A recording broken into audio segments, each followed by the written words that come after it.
ఇవాళ కేటీఆర్ అధికారం కోల్పోయిన తర్వాత ఇవాళ ఒక ఫ్రస్ట్రేషన్‌లో ఏది పడితే అదే మాట్లాడుతుర్రు. బహుశా ఆయన ఏం మాట్లాడుతుండో ఒకసారి ఆలోచించుకొని మాట్లాడితే బాగుంటది.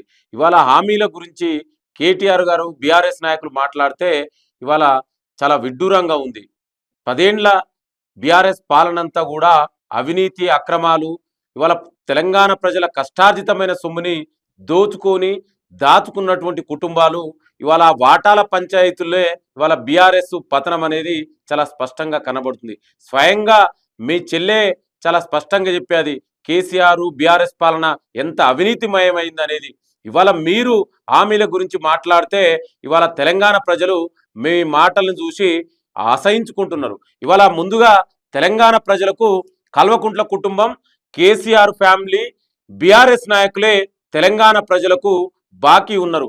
ఇవాళ ఆనాడు మీ నాన్న ఏమన్నాడు? కేసీఆర్ గారు దళిత ముఖ్యమంత్రి, దళితులకు 3 ఎకరాలు, ఇంటికో ఉద్యోగం, కేజీ టు పీజీ ఉచిత విద్య, అదేవిధంగా నిరుద్యోగ వృత్తి, అదేవిధంగా ముస్లింలకు 12% రిజర్వేషన్, ఎస్టీలకు 12% రిజర్వేషన్, ఇవాళ డబుల్ బెడ్రూమ్లు, ఇవన్నీ మీ అయ్యా బీఆర్ఎస్ పాలన కేసీఆర్ తెలంగాణ ప్రజలకు బాకీలున్నారు.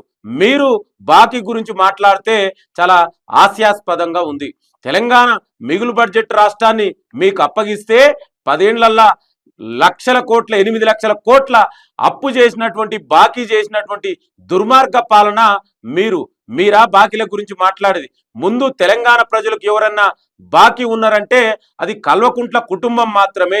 ఇవాళ కాంగ్రెస్ ప్రజాప్రభుత్వం, మేము ఇవాళ అభివృద్ధి, సంక్షేమము, సామాజిక న్యాయమే ధ్యేయంగా ఇవాళ ప్రజలకు అందుబాటులో ఉంటూ మేమిచ్చినటువంటి గ్యారంటీలను అమలు చేసుకుంటూ ఇవాళ దేశంలోనే తెలంగాణ రాష్ట్రాన్ని ఒక మోడల్ రాష్ట్రంగా, ఒక ఆదర్శ రాష్ట్రంగా తీర్చిదిద్దడం కోసం గౌరవ ముఖ్యమంత్రి రేవంత్ రెడ్డి గారి ఆధ్వర్యంలో ఇవాళ తెలంగాణ ప్రజాప్రభుత్వం ముందుకెళ్తుంటే మీరు చేసిన మోసాలు మీరు ఇంకా తెలంగాణ ప్రజలు మర్చిపోలేదు.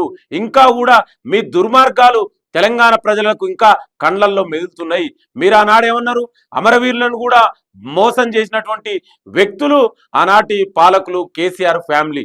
మీరు ఇవాళ హామీల గురించి మాట్లాడితే తెలంగాణ ప్రజలు నవ్వుకుంటారు.